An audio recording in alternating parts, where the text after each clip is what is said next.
नमस्कार मंडळी, राम राम. तर इकडे आपण काल रात्री टाकलेलं होतं ते म्हणजे ढोकळ्याचं बी झालंय आणि बघा खूप छान असं आंबलेलं आहे आणि म्हणजे त्याची कन्सिस्टन्सी बघा खूप छान आलेली आहे.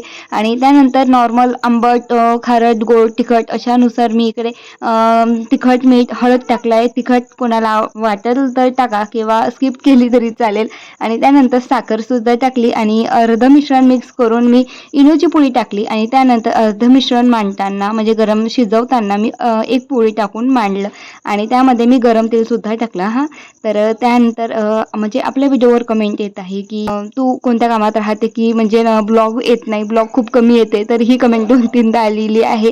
तर मी नक्की एक रूटीन ब्लॉग म्हणून शेअर करेल. त्यामध्ये तुम्हाला नक्की कळेल की म्हणजे कसं काय माझं रूटीन चालू झालेलं आहे. आणि तर इकडे बघा आता आपले हे जे ढोकळे आहेत ते रेडी झालेले आहे आणि खूप स्मूथ नरम आहे आणि स्पंज बघा खूप छान असा स्पंज आलेला आहे याला. आणि त्यानंतर इकडे मी कोपरमध्ये काढून घेतलं आणि त्याच ताटामध्ये पुन्हा मांडून घेतलं. तडका देताना सुद्धा साखर, पाणी, तेल, मिरची, गोडलिंबाचा पाला आणि नंतर जिरं मोहरी टाकून तडका दिला. ढोकळे पाहून खूप छान वाटत आहे ना, पाहून अगदी तोंडाला पाणी सुटलेलं आहे ना. तर हो, मुलांच्या सुद्धा सुटलेलं होतं आणि रावांनी सुद्धा सांगितलं की आजचे ढोकळे खूप छान झालेत.